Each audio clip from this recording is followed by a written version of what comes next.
Award function போனால் கூட கிண்டல் பண்ணுங்க. இதை பாருங்கள், தத்துவ பாடல்கள்லாம் இசையமைக்கிற மியூசிக் டைரக்டர் வரார் தேவா. தத்துவ பாடல், அதாவது இந்த ஆப்கேலா இன்தானா, அது ஒரு நல்ல மந்திரம் அப்படின்னு சொல்லிடுவேன் நான். ஏன்னா இது தெரியாது, நமக்கு அர்த்தம் தெரியாது இல்லையா.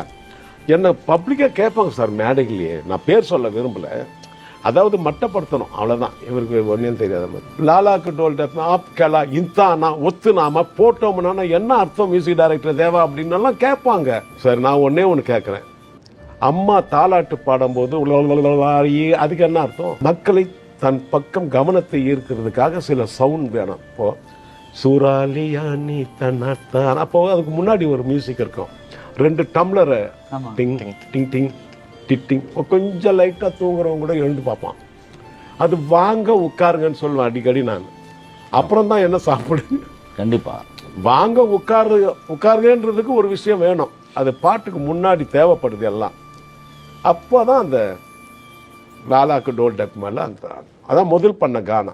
சினிமாவுக்கு வந்த பிறகு கொஞ்சம் வெஸ்டர்ன் பண்ணால் இவரை பார்த்து காப்பி அடிக்கிறாரு, கொஞ்சம் ஃபோக் பண்ணால் இவரை பார்த்து காப்பி அடிக்கிறாருன்னு ஒரு காலம் இருந்தது. அப்போ நமக்குன்னு ஒரு ஸ்டைல் இருந்தால் ஒன்று நல்லா இருக்குமே அப்படின்னு சொல்லி தான் இந்த கானா. சின்ன வயசில் அந்த பாட்டு கேட்டேன் இல்லையா, அப்போல்லாம் எப்படி இருக்கும் பாட்டு, வெற்றி கொடி பிடிப்பதெப்படி நீ வீணாக வாழ்ந்து விட்டால் செருப்படி, அப்படி இருக்கும் பாட்டெல்லாம். அதை அப்படியே சினிமாவில் போட முடியாது நம்ம, செருப்படிக்கிற படி. அதனால அப்படியே அதை மாற்றி வேற வார்த்தையை போட்டு சூரியன்ல கானா என்னதான் கானா பாட்டு மனோதான் பாடிருந்து.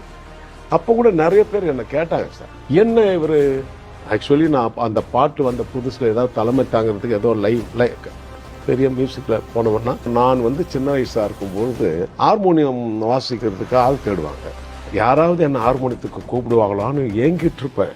படிக்கிற பையன் அப்போ நான் உள்ள தூங்கவே மாட்டேன். எங்கள் அப்பா வெளியே உட்காந்துருப்பார். எவனா வந்தாங்க, அவன் தூங்கிட்டான்டா, டே போங்கலண்டா அப்படின்னு சொல்லுவார் எங்கள் அப்பா. நான் இன்னும் தூங்கலப்பான்னு சொல்லுவேன் உள்ளே இருந்து. அவ்வளோ ஆசை, லவ் பண்ணுறது தான், வேற ஒன்றும் இல்லை. யார் ஒருத்தர் முன்னுக்கு வரவங்கலாம் அவங்க ப்ரொஃபஷனில் மனசார லவ் பண்ணணும். கஷ்டம் தான் எல்லாம், இஷ்டப்பட்டு கஷ்டப்படணும். அப்படி இருந்தால் வந்துடலாம். அந்த ஹார்மோனியம் வாசிக்க சொல்லுவாங்களா அந்த இடத்துலன்னு சொல்லி ஆர்வமாக காத்துட்டு இருப்பேன், போய் வாசிப்பேன். இதை வாசிச்சா அப்போ அந்த மறந்துட்டு அவ்வளோதான், முடிஞ்சு போச்சு. சினிமாவுக்கு வந்த பிறகு கொஞ்சம் வெஸ்டர்ன் பண்ணால் இவரை பார்த்து காப்பி அடிக்கிறாரு, கொஞ்சம் ஃபோக் பண்ணால் இவரை பார்த்து காப்பி அடிக்கிறாருன்னு ஒரு காலம் இருந்தது.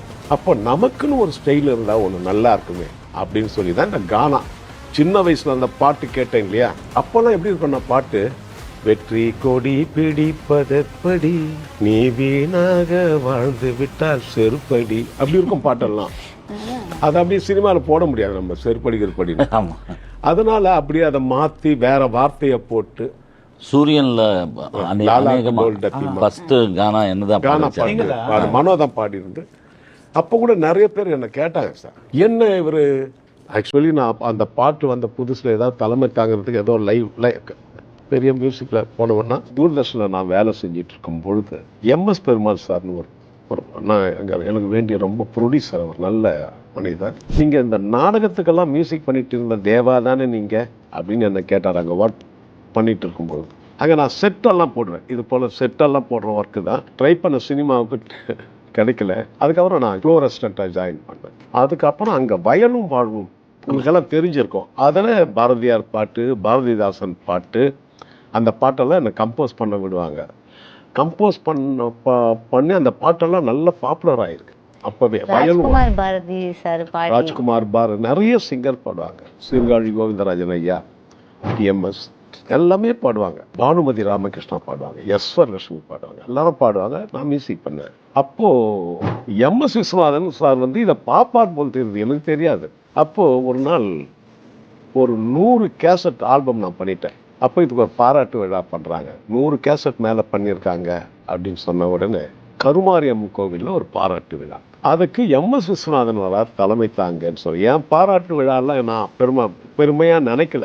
எம்எஸ்வி ஐயா வராங்க, மெல்லிசை மன்னர் வராங்க, அவரோட ஒரு ஸ்டில் எடுத்துக்கலான்னு ஒரு ஆசை. அந்த ஆசை தான், அதுதான் பெரிய ஆசை. அப்போ மேடையில் உட்கார்ந்தோம். விஸ்வநாதன் ஐயா எழுந்து ஒரு வார்த்தை சொன்ன உடனே, தேவாவுக்கு எதற்கு பட்டம் அப்படின்னு கேட்டார். அவர் கேட்கறது நம்ம ஜர்க் ஆக முடியாது, ஏன்னா ஜர்க் ஆகிற விஷயம் இல்லை. தேவாவுக்கு எதற்கு பட்டம் அப்படின்னு ஆகல. ஏன்னா உண்மையிலே எனக்கு பட்டம் இருக்கு. தேவாவுக்கு யாருன்னா ஒரு படம் கொடுங்களேன்.